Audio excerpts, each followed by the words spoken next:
Olá, boa noite a todos que acompanham a programação do SBA. Hoje, sexta-feira, 30 de março, começa agora mais uma edição do Pecuária BR e hoje edição especial, né, Carla? Boa noite. Boa noite, Renata. Boa noite a todos. É isso mesmo.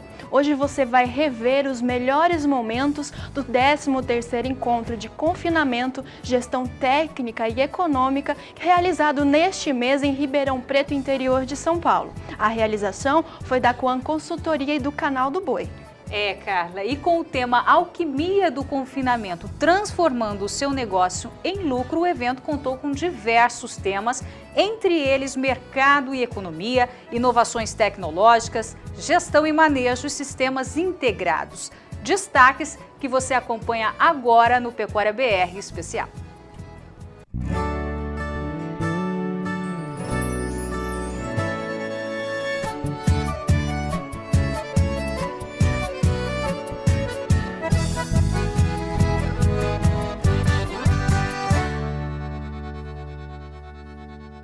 Começamos o Pecuária BR especial de hoje apresentando a você os melhores momentos da mesa redonda que aconteceu no 13º Encontro Confinamento, Gestão Técnica e Econômica em Ribeirão Preto, São Paulo. E é claro, contou com a cobertura total do Canal do Boi, né, Carla? É isso mesmo, Renata. E o debate teve a participação de diversos especialistas do setor e foi mediada pelo jornalista Jorge Zaidan. Acompanhe.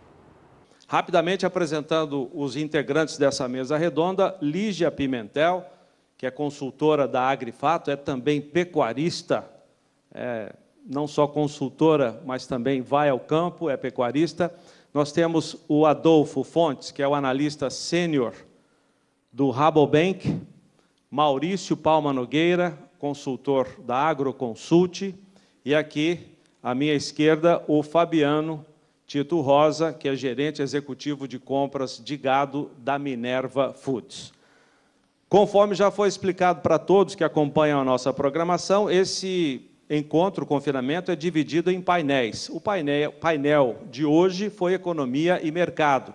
E aqui nós temos o público que participa desse evento, lotando o auditório, fazendo perguntas também, e os nossos integrantes da mesa dando detalhes daquilo que eles abordaram nas palestras que acabaram de ser apresentadas ao público.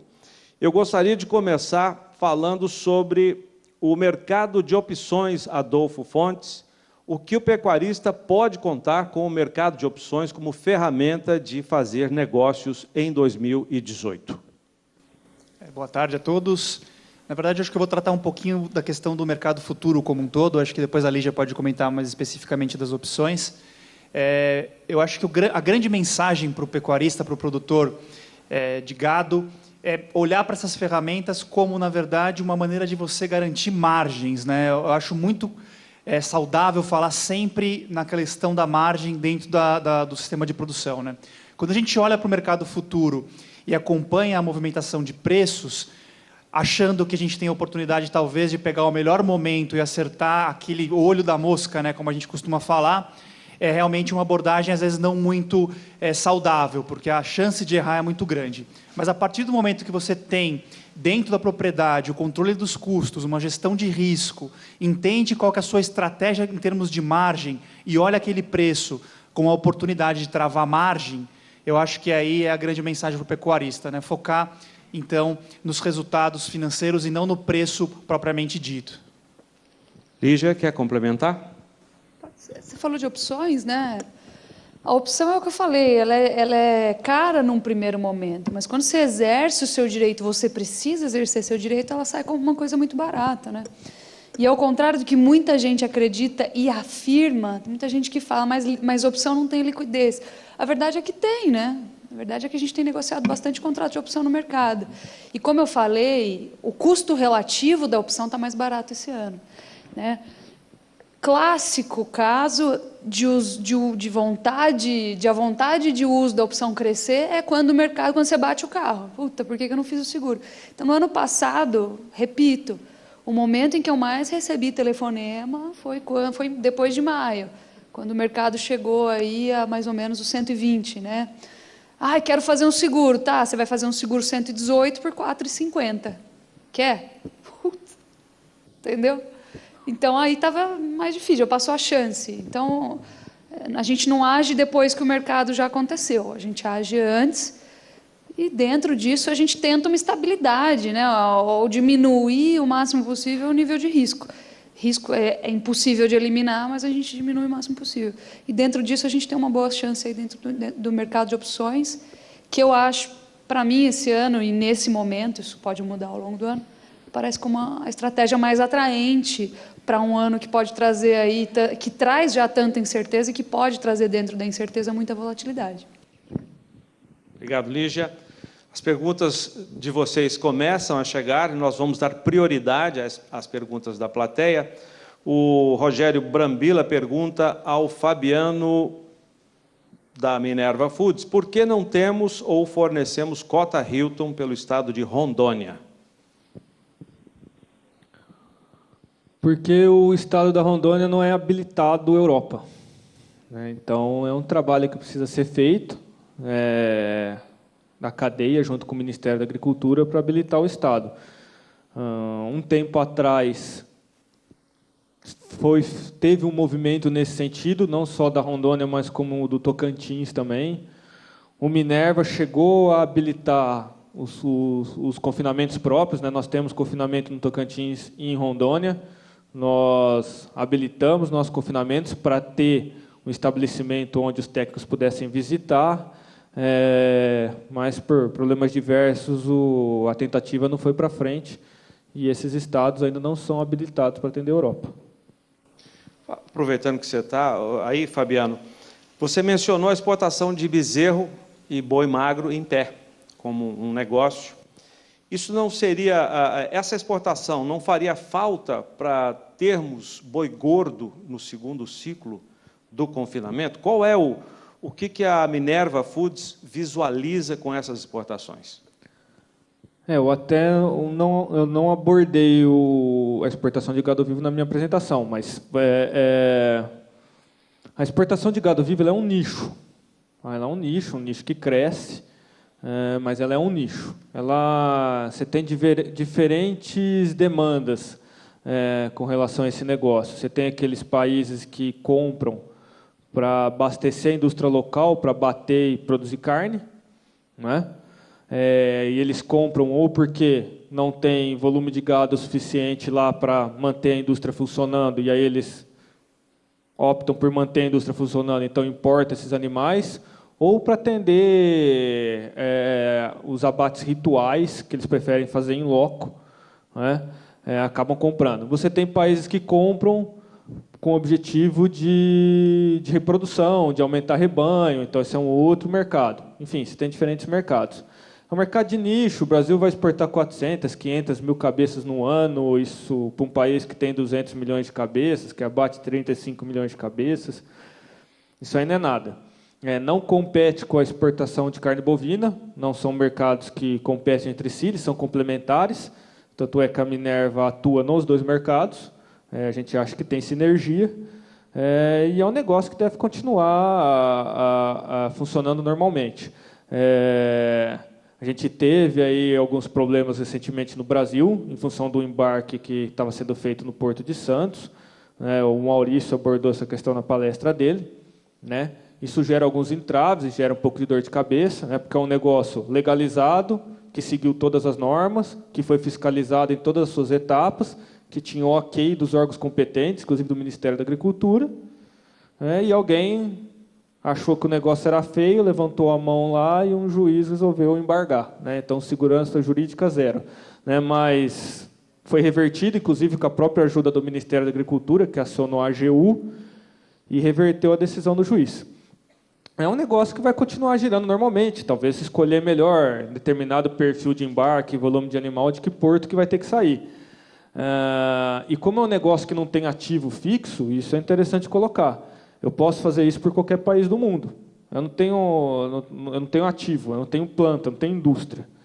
Então, se no determinado momento está valendo a pena eu exportar através da Colômbia, eu vou encostar um navio na Colômbia e vou mandar gado da Colômbia para qualquer outro país. Se agora abrir uma oportunidade, o preço está bom no Chile, eu vou exportar pelo Chile. Tá bom no Brasil, eu vou exportar pelo Brasil. Tá bom no Uruguai, eu vou exportar pelo Uruguai. Tá bom nos Estados Unidos, eu vou exportar dos Estados Unidos.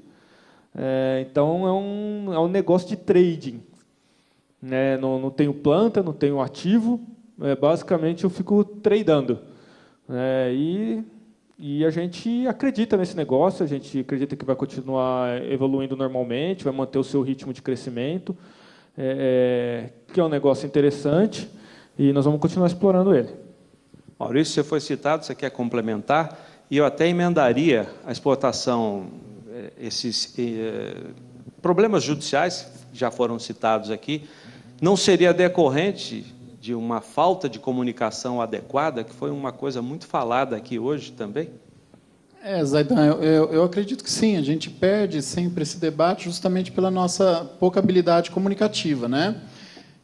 Concordo com o Fabiano, é certo que a operação é interessante, eu acho que não tem cabimento proibir nada, mas se você olhar o ambiente que se forma, eu acredito ainda que vai ter problema, né? Nós ainda vamos enfrentar um monte de pepino aí com relação à exportação de gado vivo, e temos que lutar, já se preparar para evitar que tenha ou algum entrave de ordem legal, que passaria pelo Congresso, aí nós já não estamos falando da Assembleia Paulista, mas lá do Congresso Nacional, que já tem projeto, né?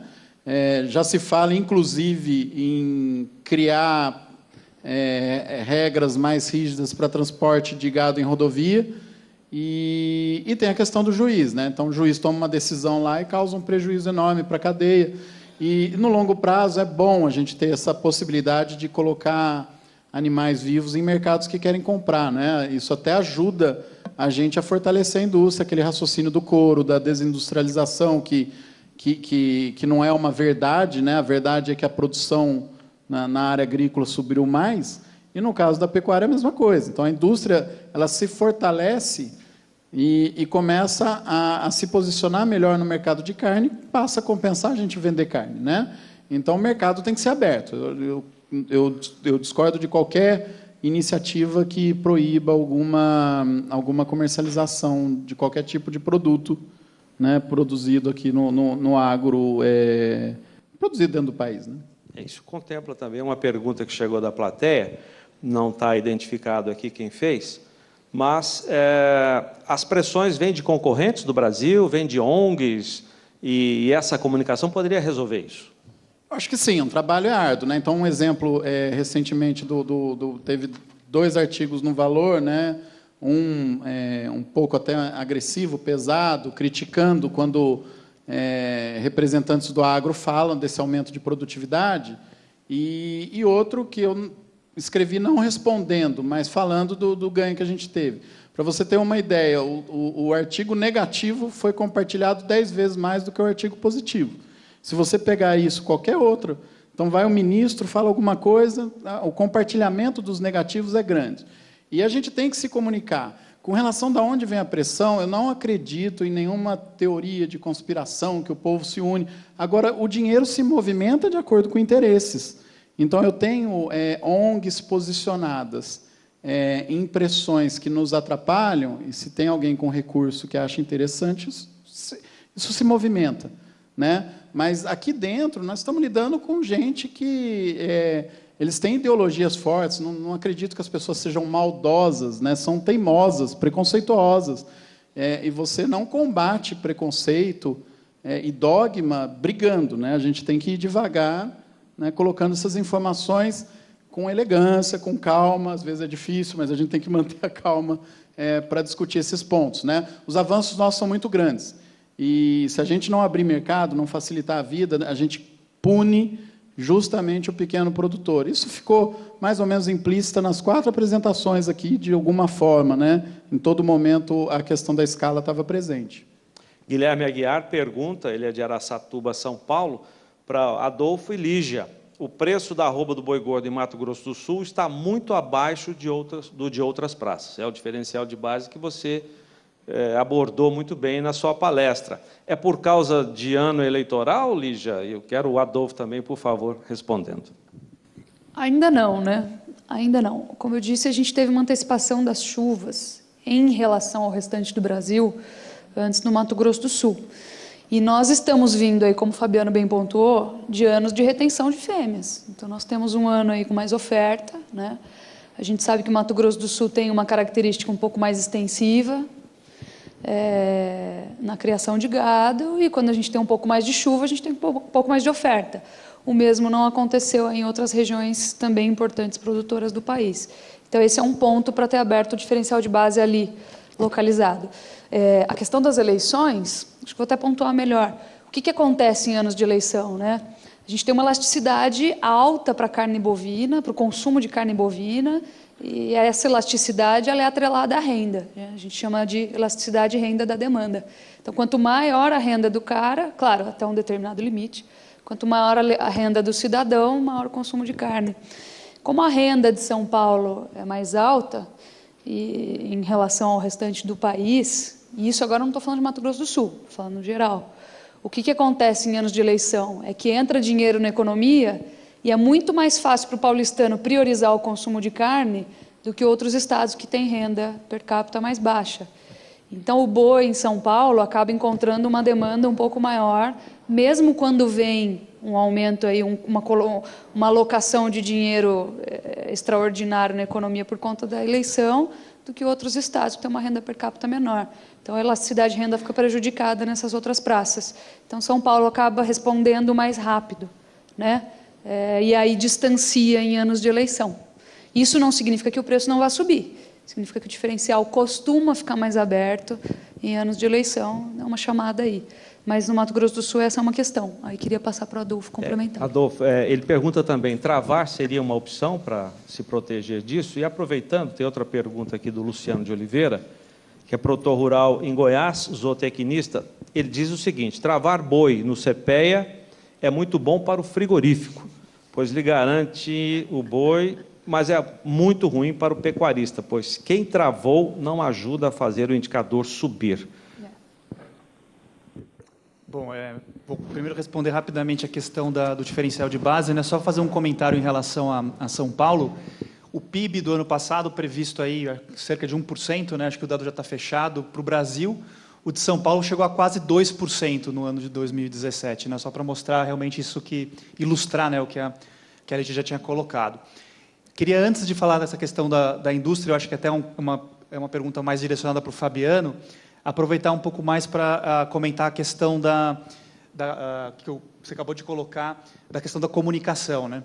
Só lembrar que em ano de eleição também, né, a rede social ganha bastante importância para essas questões eleitorais, e lembrar o tanto que esse tipo de comunicação nessas redes pode impactar negativamente o setor também. Eu acho que a carne fraca foi um grande exemplo de como a comunicação com baixíssimo rigor científico, que é o que roda na rede social, né, a verdade em 500 caracteres, uma coisa assim, me falha agora o termo certo, como convence um número acentuado de pessoas, e aquele artigo mais complexo que você realmente vai a fundo, né, na questão do carbono, na questão da produção sustentável, ele acaba tendo um apelo menor para convencer o consumidor, né?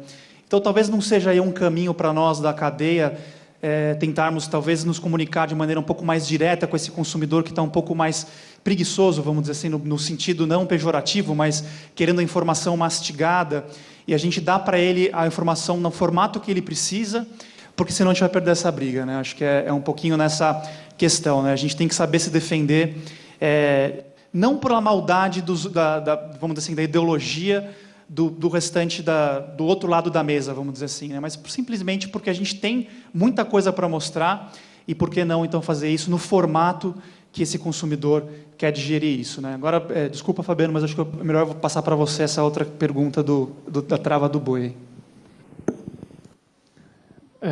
Bom, vamos lá. Primeiro ponto, no CPEA não se trava nada, tá?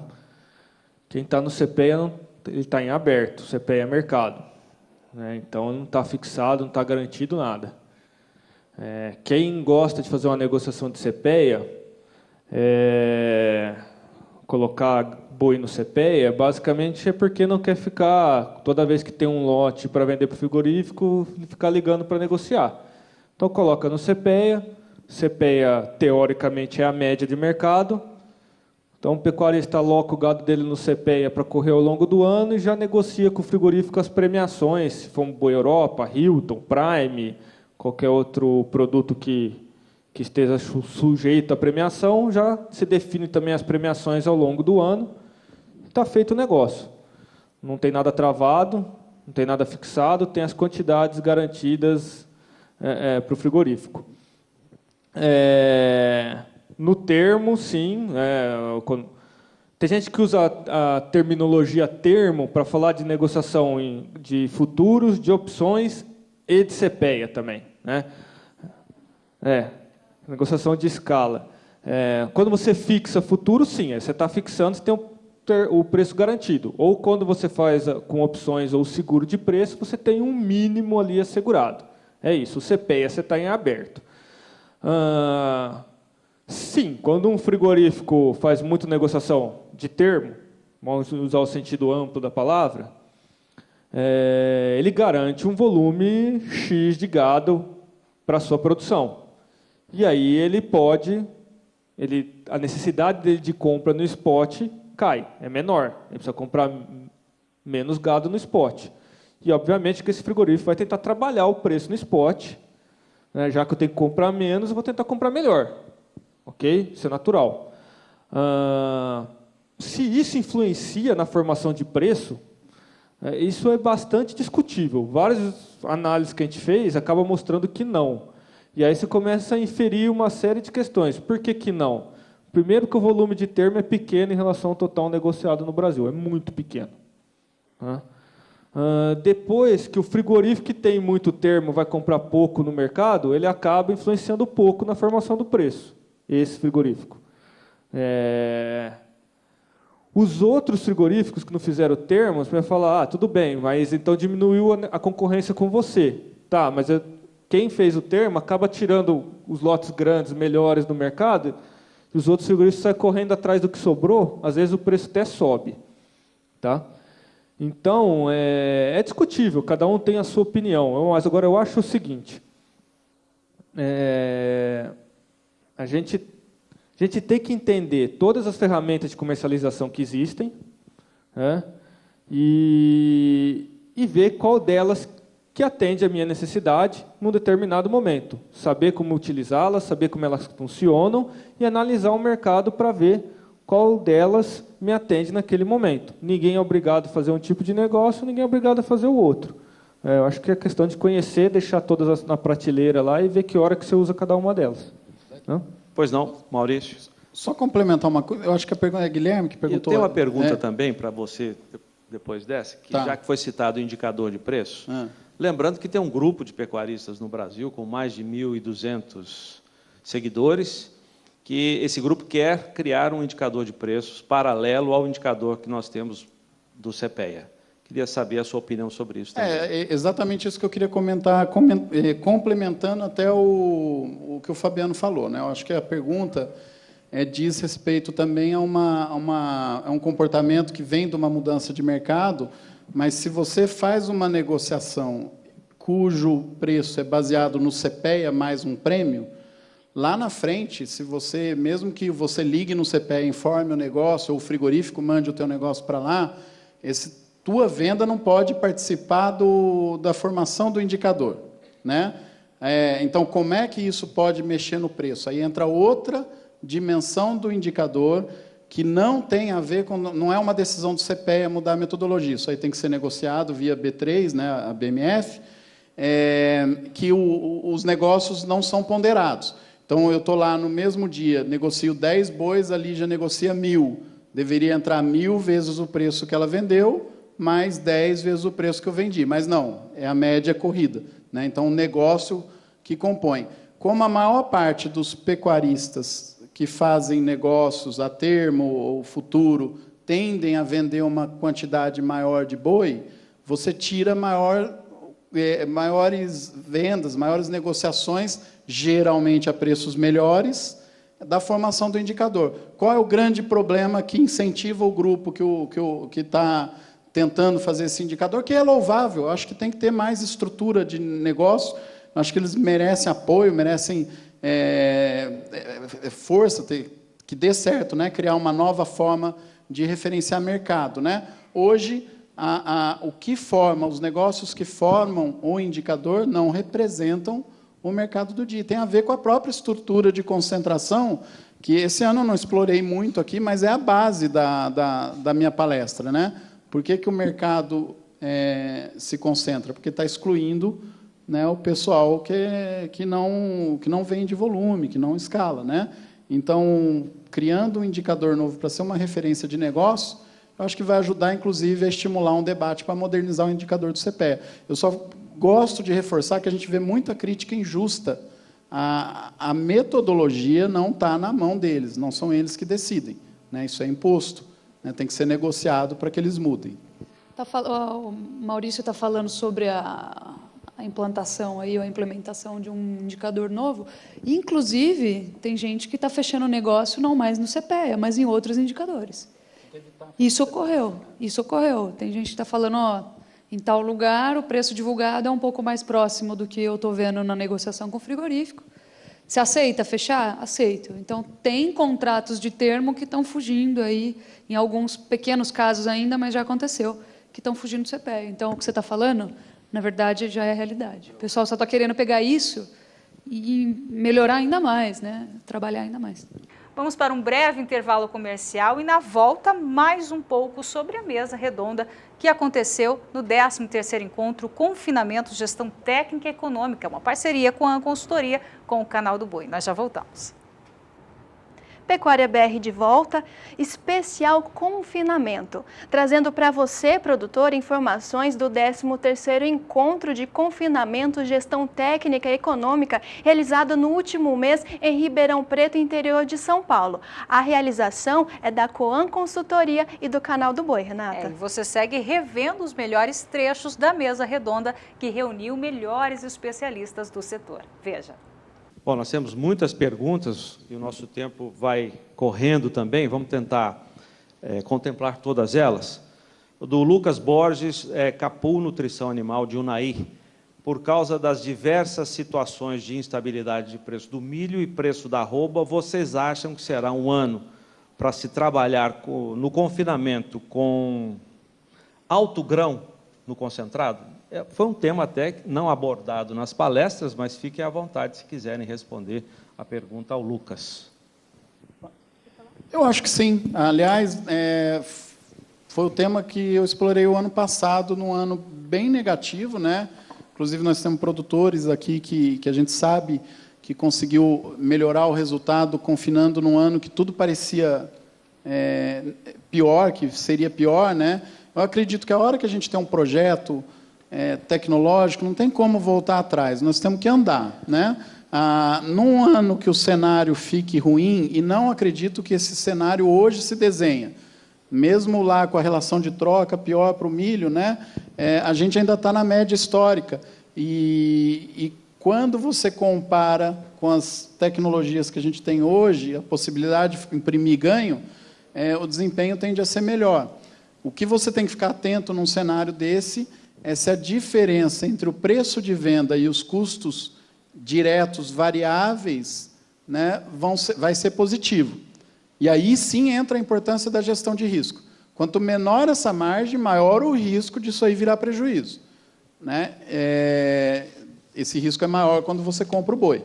Mas eu não desaceleraria. Eu acho que é um ano que tende a dar resultados, sim. É um ano, eu acho que tanto a Lígia como o Fabiano, um pouco o Adolfo, falaram bastante da questão da volatilidade, das surpresas que podem aparecer e vão aparecer, né? Inclusive, pega todo o abate que o Fabiano mostrou lá, que também ficamos assustados com o negócio do SIGCIF lá. É difícil entender por que aconteceu aquele aumento no fim do ano, se veio de outro tipo de fiscalização para o SIGCIF, ou se a gente já começou a liquidar esse estoque do último ano.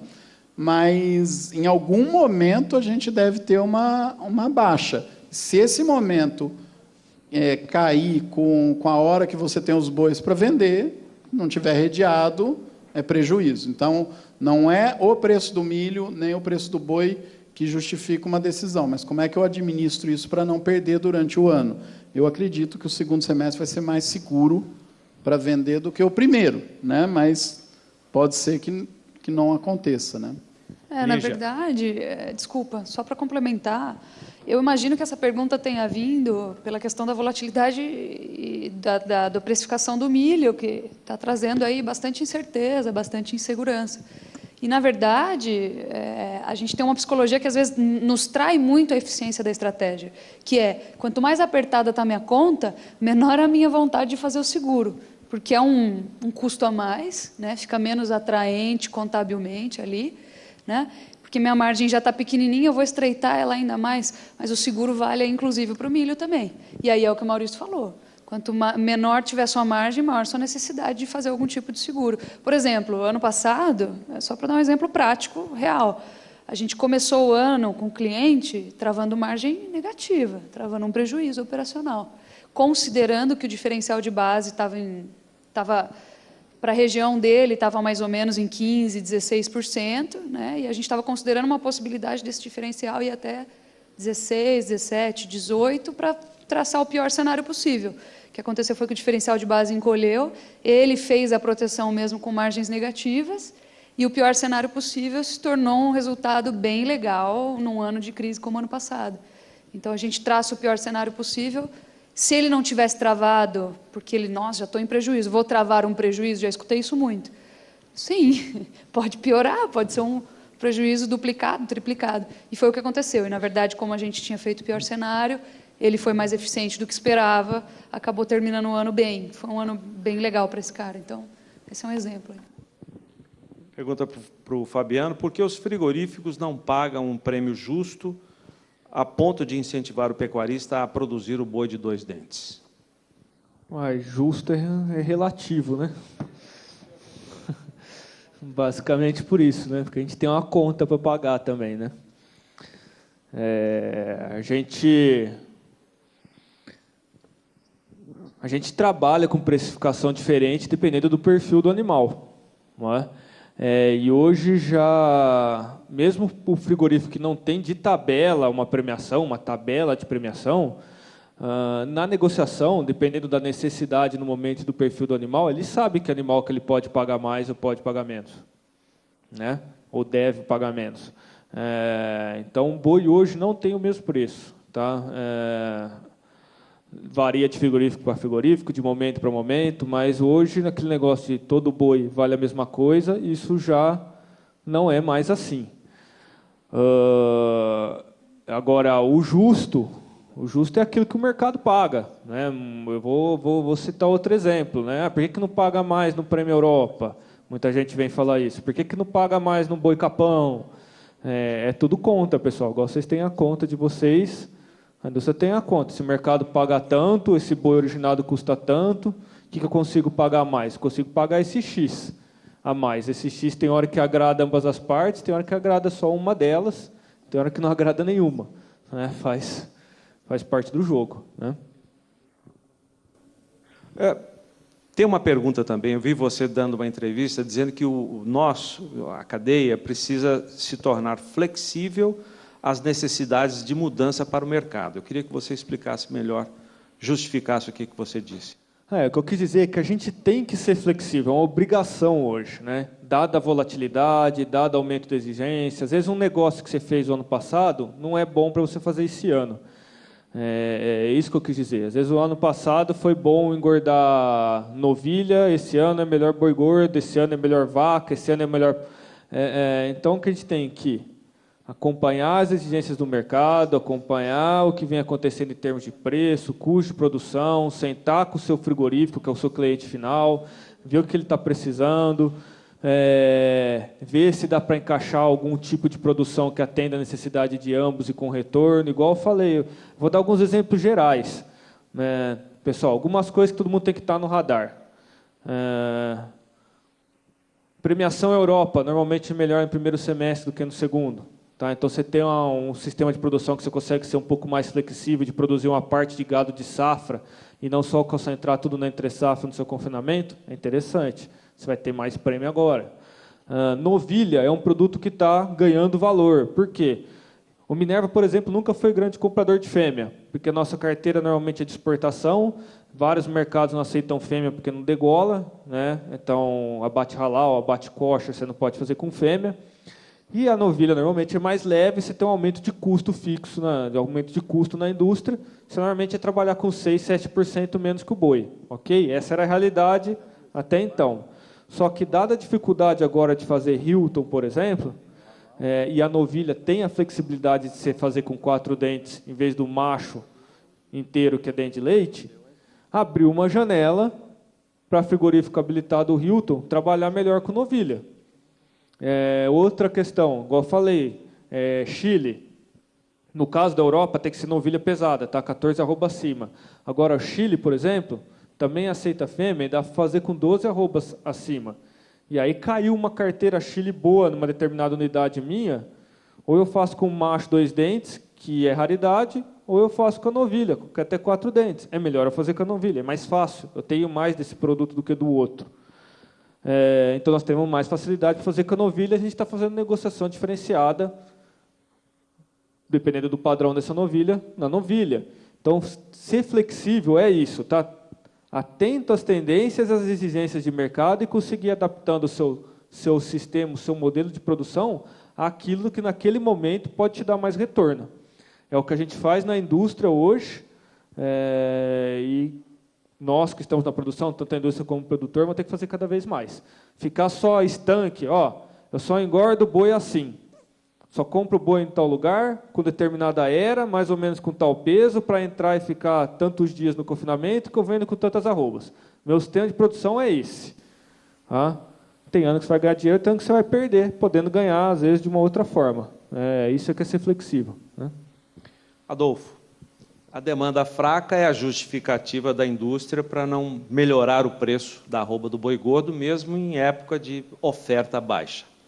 A pergunta é a seguinte: onde é que estão os novos clientes, os novos consumidores da carne bovina aqui no Brasil e também no mercado internacional? Eu acho que no mercado internacional vai se destacar bastante para o Brasil a Ásia, né, com certeza, a China.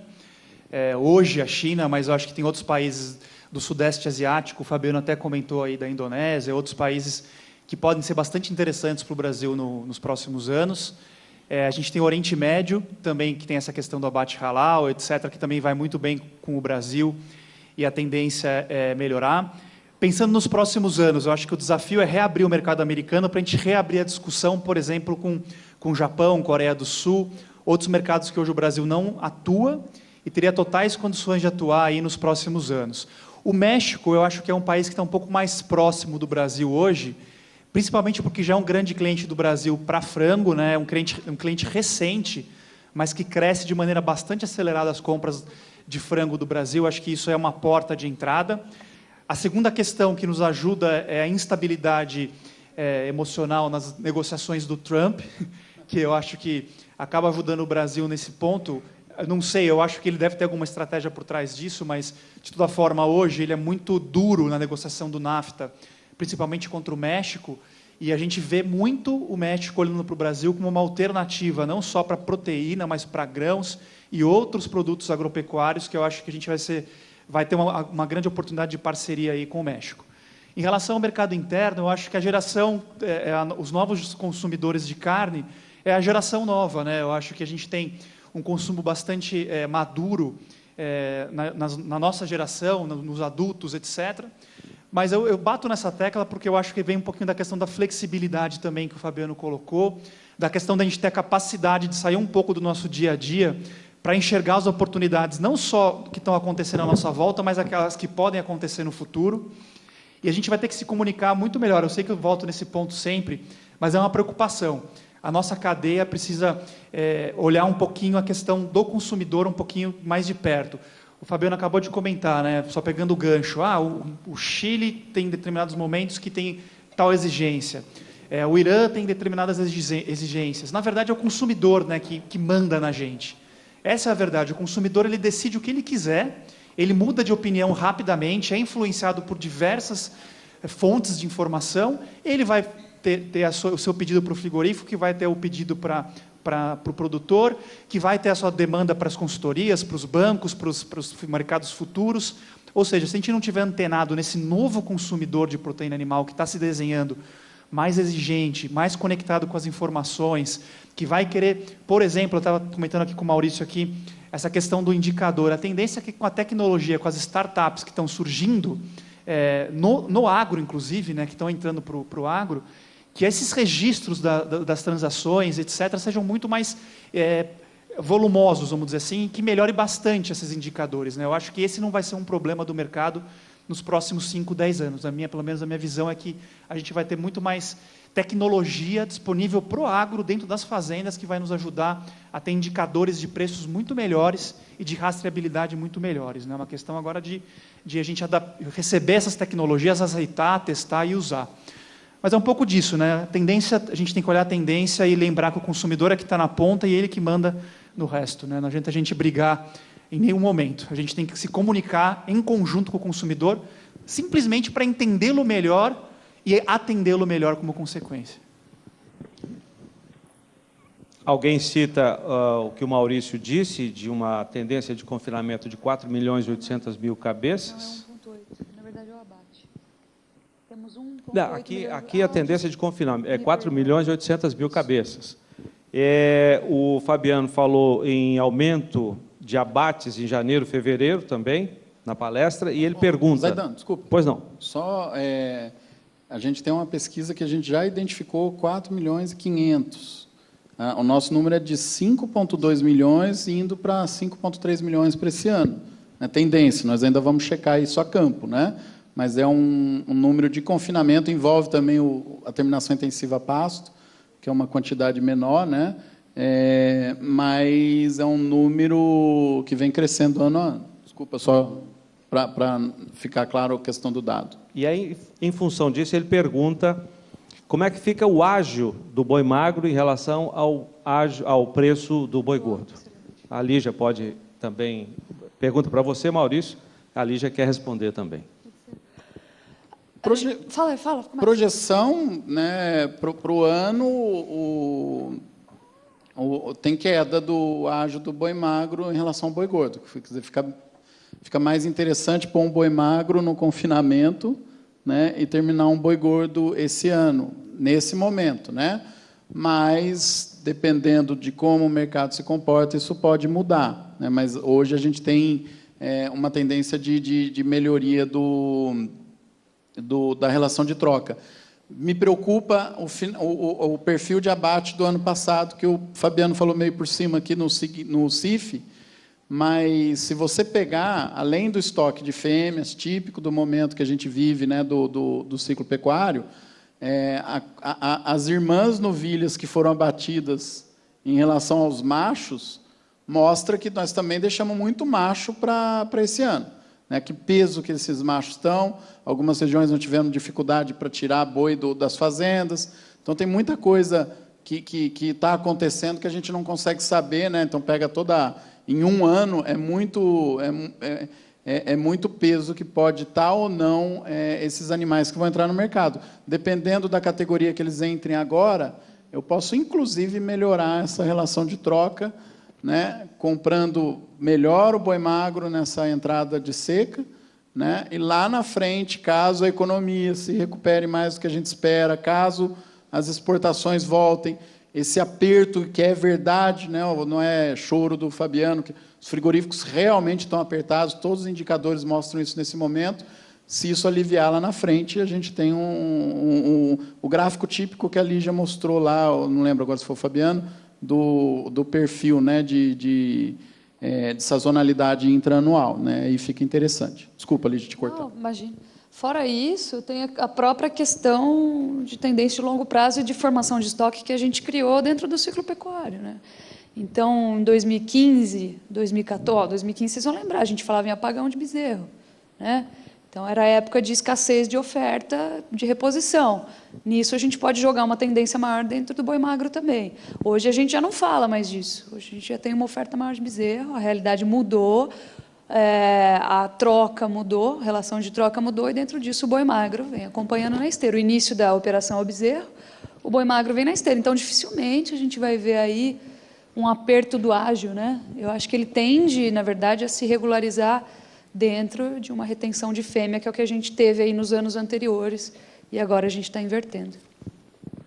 Pergunta: qual vai ser o impacto após o Brasil ser considerado livre de febre aftosa com vacinação? Vai ser agora em maio, em Paris. Adolfo pode responder também. Eu acho que até é mais para o Fabiano essa, né?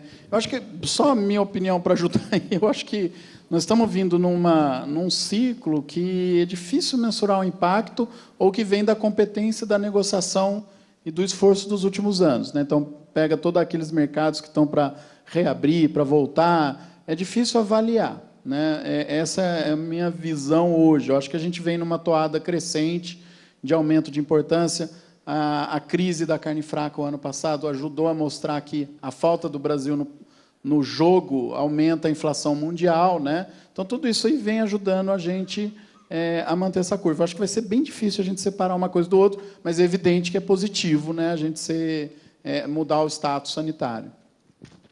Bom, assim, uma opinião pessoal, tá? Em termos de abertura de mercado, eu acho que o impacto ele é pequeno. Ele é positivo, obviamente, né? Você melhorou o seu status sanitário, então ruim não é, mas ele é pequeno, porque, como o Maurício falou, a gente vem numa crescente de abertura de mercados, conseguindo negociar alguma coisa, abriu os Estados Unidos, que era um mercado extremamente exigente com relação à vacinação, que pode ser uma porta de entrada para outros, e lembrando que a maior parte dos países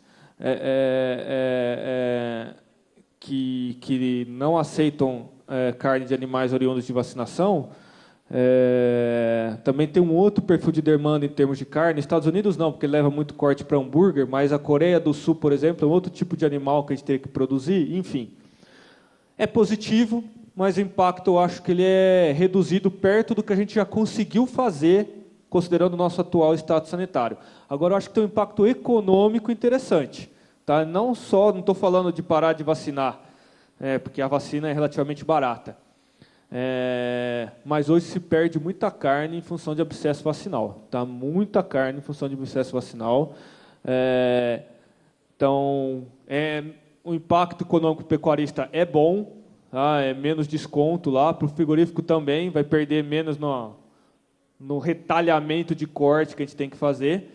E diminui o risco de você estar com o mercado aberto, de repente fecha por conta de problema de abscesso vacinal, como foi o caso dos Estados Unidos. E, então, no geral, desde que a gente esteja com o risco de não entrar uma aftosa de fora bem controlado, no geral é um impacto positivo.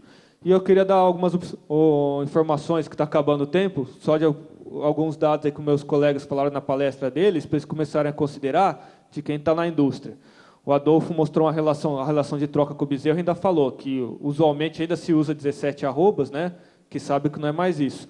O ano passado, a média de macho que morreu no Minerva foi 20 arrobas, a média do ano, considerando todas as nossas unidades. Tá? E sobre confinamento, semi-confinamento, viu, Adolfo, também? O ano passado, 70% do gado que morreu no Minerva passou no coxo. 70%. Seja suplementação estratégica, semi-confinamento, confinamento a pasto ou confinamento tradicional. 70%. Talvez porque a gente tem um perfil de compra de gado de produtores com mais tecnologia, até porque a gente tem ferramentas de gestão de risco, talvez onde estão alocadas as nossas plantas, porque a gente tem muita planta em região forte de confinamento, né? São Paulo, Goiás, Mato Grosso. Mas, por exemplo, os números da Rondônia me surpreenderam bastante. Metade do gado que a gente abateu na Rondônia, metade passou no coxo. Tá? Onde ainda está para trás é o Tocantins. Aí é mais o perfil que você mostrou nível Brasil. Deixa eu só colocar uma coisa, Fabiano, interessante. A gente uma estimativa nós já estamos para... partindo, infelizmente, para as considerações. Tá, só o número de confinamento em Rondônia, a hora que a gente pesquisou, nós achamos 4 vezes mais do que era a nossa estimativa. Né? Lá está acelerado mesmo. Desculpa, Zaidan. Vou propor aqui um exercício para todos, para a gente encerrar, já agradecendo a todos que acompanham e também o pessoal que está em casa acompanhando a transmissão do Canal do Boi. Amanhã, cedo, no Bom Dia Produtor, voltaremos com as transmissões ao vivo aqui do Ribeirão Shopping. O exercício é o seguinte, vem uma pergunta do Rodrigo Meirelles. Ano de eleição, alguns pré-candidatos já apareceram, outros devem aparecer. Há como traçar um cenário para o agro, para cada uma das possibilidades para a presidência da República? É um exercício bom. E vocês vão ter que responder rapidamente, até 1 minuto. Não pode levar para casa, não. Vamos começar lá com o Adolfo Fontes, do Rabobank. Por favor. Bom, para cada um dos candidatos é um pouco difícil de traçar o cenário. Eu acho que o agro, no longo prazo, independente de quem for o presidente aí nos próximos 4 anos, vai ter o mesmo destino, vamos dizer assim, no Brasil, né? É um destino muito promissor, no meu ponto de vista, né? Eu acho que do ponto de vista de quem estuda o agro mundial, o Brasil, sem dúvida nenhuma, é o primeiro ponto de discussão de qualquer investidor internacional quando se fala em agronegócio de longo prazo. E eu acho que isso não muda de forma alguma com um candidato mais à esquerda ou mais à direita. Agora, é claro que no curto prazo, isso traz bastante incerteza em relação a câmbio, em relação ao mercado de trabalho, em relação ao investimento internacional, e etc. E isso pode ter algum impacto pontual. A minha aposta, que é a do banco oficial do nosso economista-chefe, o Maurício Orengue, é que o vencedor dessas eleições será, não vou falar nenhum nome, na verdade, será alguém que vai manter uma agenda reformista no sentido de ajuste fiscal, no sentido de trazer investimento internacional, retomar o grau de investimento que nós perdemos, e isso é muito positivo porque traz um ambiente de mais estabilidade para investimentos e para planejar longo prazo. Essa é a nossa aposta. Maurício. Bom, concordo com a visão do Adolfo, elevou o nível do debate em relação ao esclarecimento. Então, você vê que muita gente está sendo mais esclarecido em cima desse sentido. Mas eu vou alertar um risco que eu acho que a gente está correndo muito grande, independente dos lados que a gente escolha, se a vitória for de um candidato embasado em populismo, nós vamos ter problema, né? Lígia. É perfeita a ponderação. Então, acho que assim, a pergunta não é sobre quem vai ganhar, a pergunta é sobre o perfil do candidato em relação às perspectivas para o agro. Eu acho que o que o agro deveria buscar, e aqui eu acho que entrou uma pergunta muito boa, porque falta a gente discutir isso para racionalizar os pontos que têm que ser absorvidos, que eu acho que seria excelente, aí o que a gente deveria buscar dentro do perfil de candidato que existe, são agendas reformistas e liberais economicamente.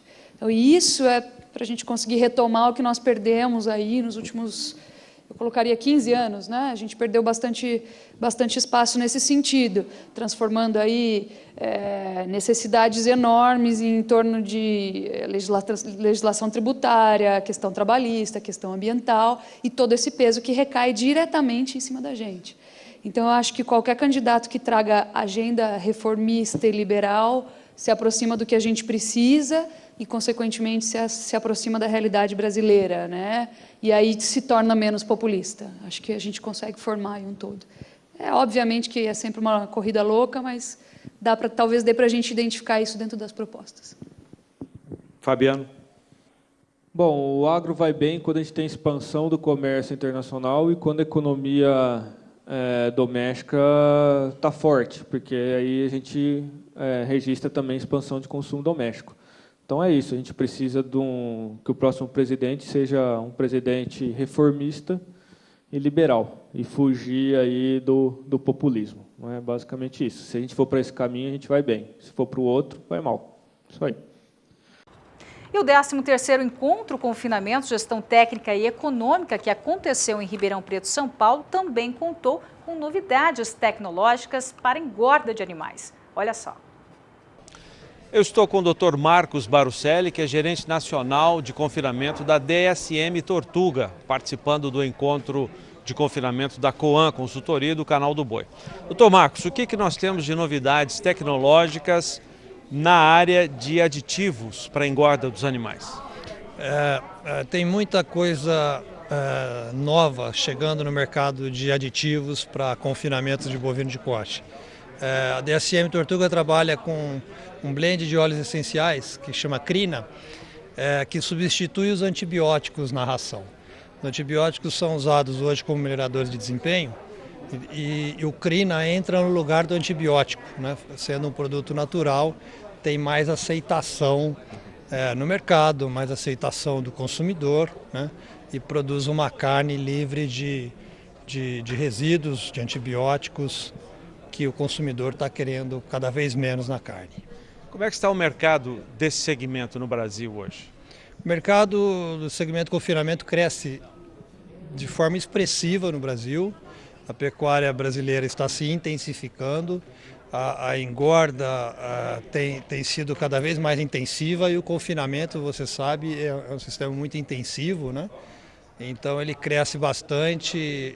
A gente acredita que em mais 1 ou 2 anos serão cerca de 5 milhões de bovinos confinados no Brasil e um outro tanto desses semi-confinados, né? Então nós estamos falando já de 10 milhões de animais entre confinados e semi-confinados no Brasil. Os aditivos entram como protagonistas ou como coadjuvantes nos sistemas modernos de nutrição? Os sistemas modernos de nutrição, vamos dizer assim, não dá mais para produzir de forma elevada, né, ter altos níveis de produtividade, sem uso de aditivos, de ingredientes que complementam a dieta do animal. Então os aditivos vieram para ficar. O Crina é um desses aditivos, tem uma família imensa de aditivos, nós estamos falando aqui de um deles, mas eles vieram para ficar com toda certeza, ajudar o confinador a produzir mais com menos. Dr. Marcos Barucelli, gerente nacional de confinamentos da DSM Tortuga. Muito obrigado pela sua entrevista. Eu que agradeço a atenção, sucesso. A última etapa do sistema de produção do Boi 777 também foi tema discutido durante o 13º Encontro Confinamento, Gestão Técnica e Econômica da Coan Consultoria em parceria com o Canal do Boi, né, Carla? É isso mesmo, Renata. E este foi o assunto do João Pedro Cuti Dias com o pesquisador e diretor da Agência Paulista de Tecnologia do Agronegócio. Veja só. Doutor Flávio, o sistema de produção 777, onde que 7 na desmama, mais 7 arroba na recria, na última etapa, o confinamento é uma alternativa interessante? Sim, lógico que para você abater um animal com cerca de 21 arrobas, o que preconiza o sistema 777, fala o seguinte, nós temos que abater esse animal até 2 anos de idade. Então eu preciso que esse último 7, essas 7 arrobas finais, sejam colocadas rapidamente. Então a gente fala que se eu desmamo um bezerro com 8 meses, eu recrio ele a pasto com mais 12 meses, ele já está com 20 meses. Eu só consigo colocar essas 7 arrobas nesses últimos 4 meses se eu levar esse animal para um confinamento. Agora, eu posso usar a estratégia de confinamento utilizando o confinamento convencional ou terminá-lo a pasto com a mesma tecnologia, ou seja, com a mesma quantidade de nutrição que eu estaria dando num confinamento convencional e conseguindo também colocar a pasto essas mesmas 7 arrobas. Seria um boi verde e amarelo, maior parte do tempo no pasto e na reta final com grãos. Sim, o nosso boi ele é verde e amarelo, é um boi de qualidade, então a gente abate hoje cada vez animais mais precoces. Basta ver o que está acontecendo no peso médio de abate no Brasil. Hoje nós estamos aí alcançando por volta de 19 arrobas.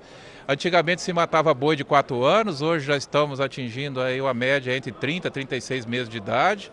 Então, ou seja, o pecuarista está aderindo a essas tecnologias e, consequentemente, reduzindo a idade de abate e aumentando o peso médio desses animais ao abate. Todas essas tecnologias que vocês estão desenvolvendo serão mostradas ao grande público num evento que se chama Beef Day, né? Sim. Eu gostaria que você convidasse o pessoal que nos assiste a participar do Beef Day. Bem, a primeira versão do Beef Day nós fizemos em 2016, foi realizada em agosto de 2016, onde tivemos uma grata surpresa lá em Colina, fica Colina, São Paulo, próximo a Barretos, lá na sede da APTA, onde eu trabalho. Passamos de 1000 pecuaristas lá nesse dia de campo. E agora em 2018 nós vamos fazer a segunda edição, já com data agendada a partir do dia... Esse evento acontecerá no dia 15 de agosto. Então aproveito para convidar todos para estar conosco nesse dia, onde nós vamos mostrar as tecnologias que nós estamos fazendo, tá? Para que a gente possa cada vez ter uma pecuária mais rentável. É isso que interessa para o produtor, ou seja, aumentar o dinheiro no bolso de cada um. Bom, essa tecnologia serve para o pequeno, para o médio e para o grande pecuarista? Ela é uma tecnologia flex, então ela se adapta a qualquer sistema de produção. Tanto é que hoje nós já temos pecuaristas desde pequenos, médios e grandes, adotando esse tipo de tecnologia que a gente tem disseminado Brasil afora, nos diferentes estados, quer seja aqui em São Paulo, Minas, Goiás, Mato Grosso do Sul, Rondônia, Pará, Tocantins, Paraná, que são estados onde tem os maiores rebanhos do Brasil. Bom, esse é um convite, agenda no dia 15 de agosto, com certeza é um grande investimento para o senhor e para a senhora. Obrigado, Flávio. Eu que agradeço. E durante o 13º Encontro Confinamento da Coan Consultoria, muito se falou também sobre a ultrassonografia de carcaça, uma ferramenta que pode ajudar a você, pecuarista, a saber como será o desempenho do animal no confinamento. Confira. Doutora Eliane, aqui no evento de confinamento, quando a gente fala em ultrassonografia na pecuária, a maior parte, entre eles eu, pensa em ultrassonografia para ver se tem prenhez na vaca. Você não, você vai em qualidade de carne, é isso? Isso, na verdade a gente usa a ferramenta de ultrassonografia com softwares especializados para predizer como que vai ser o desempenho do animal no sistema de arraçoamento, no sistema de confinamento. Então, logo na entrada do coxo, do período de arraçoamento, a gente passa ultrassom nos animais e consegue colocá-los em lotes padronizados, seja para desempenho, seja para rendimento de carcaça, seja para gordura de acabamento ou para atendimento de mercado gourmet, com uma boa precisão, porque essas características da carne, ela tem uma alta influência da genética dos animais. Doutora Eliane, um outro aspecto, você também trabalha com esses programas de melhoramento genético de raças bovinas no Brasil. Você tem condições com a ultrassonografia de detectar reprodutores que têm um potencial de transmitir isso para os seus descendentes? Tem. Na verdade, essa é a ferramenta mais conhecida, né? E é onde realmente a gente impacta. A gente trabalha para todos os programas de melhoramento genético atuais em todas as raças. E o que a gente faz?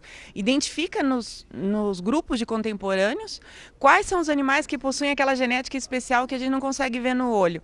Seja precocidade, seja aumento do rendimento de carcaça, seja marmoreio.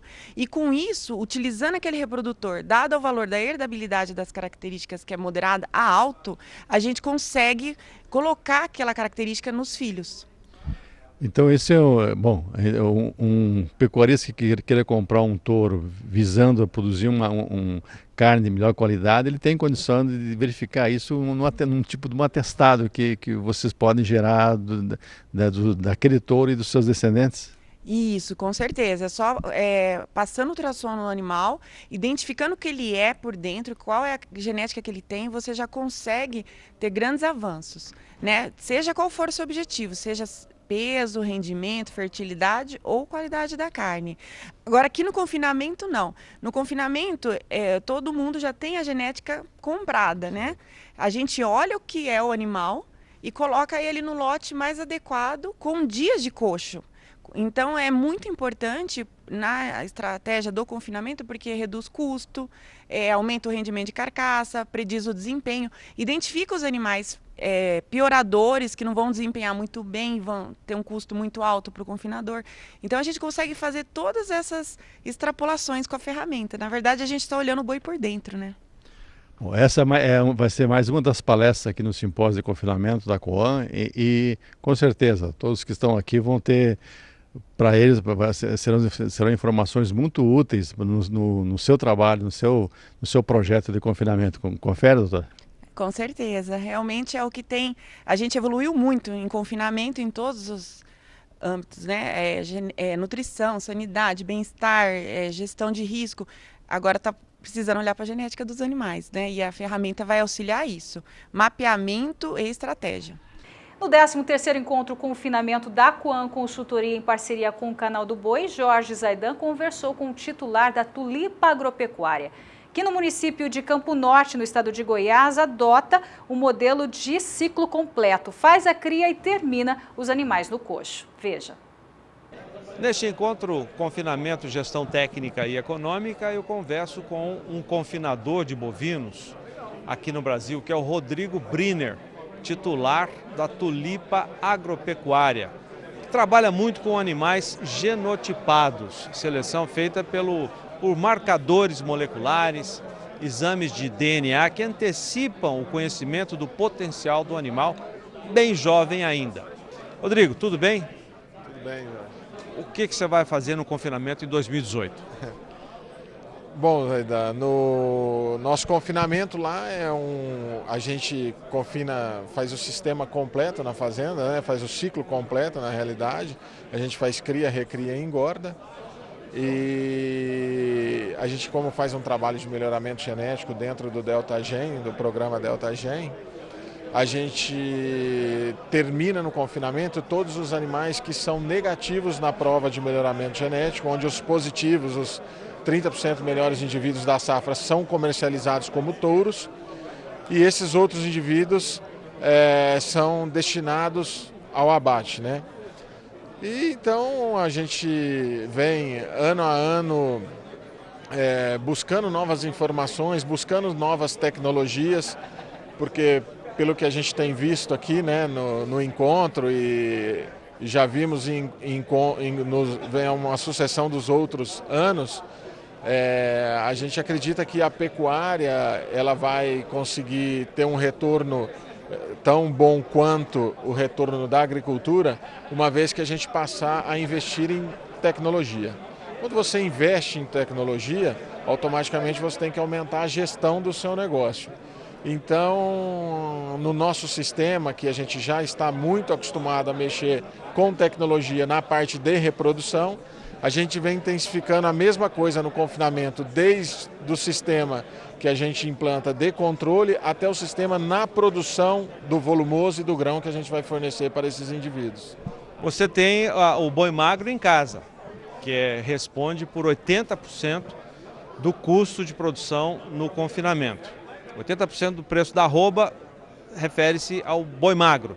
E a nutrição? Você tem em casa também? Onde é que você vai buscar? A nutrição a gente trabalha hoje com a Cargill Nutrição Animal, é ela que fornece os núcleos para a gente que vai no confinamento. Porém, toda a parte de grãos e de volumoso é produzida dentro da fazenda. Hoje a gente faz a integração lavoura-pecuária, que não tem como você viver sem ela mais. E a gente faz a silagem lá de milho, que é a silagem convencional, que serve como volumoso. E como concentrado a gente faz o Erlad, que é uma tecnologia que não é muito difundida no Brasil ainda, mas a gente já tem 6 anos que está usando essa tecnologia. A gente foi um dos primeiros a usar essa tecnologia do Brasil, que é basicamente você pega a automotriz, tira a plataforma que colhe a forragem natural e adapta uma boca de colhedeira, de coletar milho. Aí você coleta só a espiga do milho, tipo um rolão, e aí você faz a silagem somente da espiga. O que isso significa? Isso significa uma diminuição considerável no volume de mão de obra. O nosso confinamento estático lá é um confinamento para 2.200 cabeças e a gente consegue confinar esses 2.200 animais somente com um funcionário. Então, é o que eu falo, a gestão, a tecnologia está aí para a gente, são coisas que a gente vem implantando ao longo dos anos e que com certeza vem trazendo um maior retorno financeiro para a atividade. Esse é o Rodrigo Briner, titular da Tulipa Agropecuária, participando do encontro Confinamento, Gestão Técnica e Econômica. Muito obrigado, Rodrigo. Sucesso no trabalho de vocês. Obrigado, Zaidan. Obrigado aos amigos do SBA. E estamos à disposição. A fazenda fica à disposição de todos os amigos para quando quiser nos visitar lá, conhecer não só o nosso projeto de genética, mas também o projeto nosso onde a gente faz o restante do ciclo. E o Pecuária BR fica por aqui. Obrigada pela companhia. Ótima sexta para você. Bom fim de semana e até segunda. Boa noite, Carla. Boa noite, Renata. Boa noite a todos. Fique agora com as ofertas de leilões do Na Batida do Martelo. Até segunda. Tchau, tchau.